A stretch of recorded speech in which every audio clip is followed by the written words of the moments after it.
Happy birthday Praveen పగడాలన్న.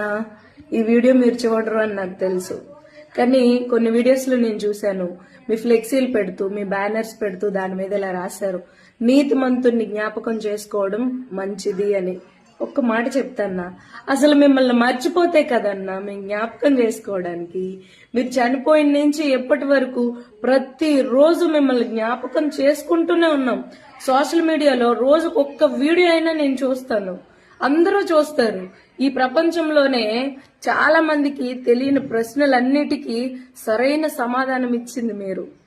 మీరిచ్చిన సమాధానం అందరినీ ఆలోచింపజేస్తుంది.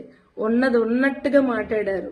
మీరు బ్రతికింది కొన్ని సంవత్సరాలే అయినా ఇండియన్స్ కి జీవితాంతం సరిపడంత జ్ఞానం ఇచ్చి వెళ్ళిపోయారు. మీరు రాసిన పుస్తకాలు కావచ్చు, మీరు చేసిన డిబేట్లు కావచ్చు, మీరు చెప్పినటువంటి పూర్వ గ్రంథాలను తీసుకొని వివరించే విధానం కావచ్చు, ప్రతి ఒక్కటి కూడా మనుషుల్ని ఆకర్షింపజేసింది, మనుషుల్ని అలా నుంచోబెట్టేసింది, మంత్రమగ్ధుల్ని చేసింది.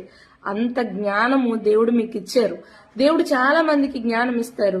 అయితే మీరు ఆ జ్ఞానాన్ని వాడుకున్నారు, కరెక్ట్ గా వాడుకున్నారు. దేవుడు మీకు ఇచ్చిన జ్ఞానాన్ని బట్టి దేవునికే మహిమ. మిమ్మల్ని ఇప్పుడు మేము కోల్పోయాము, కానీ మీరిచ్చినటువంటి ఉపదేశాలన్నీ జీవితాంతకాలము స్క్రోల్ అవుతూనే ఉంటాయి. ఆమేన్. ఏదేమైనా మీ కుటుంబ సభ్యులకి దేవుడు ఇచ్చిన ఆదరణ బట్టి దేవునికి వందనాలు. మీలాంటి వారు అనేక మంది మా ఇండియాలోనే కాదు ప్రపంచంలోనే లేవాలి, ఆయన పరిచర్య జరిగించాలి అని హృదయపూర్వకంగా కోరుకుంటూ వన్స్ అగైన్ హ్యాపీ బర్త్డే అన్నా.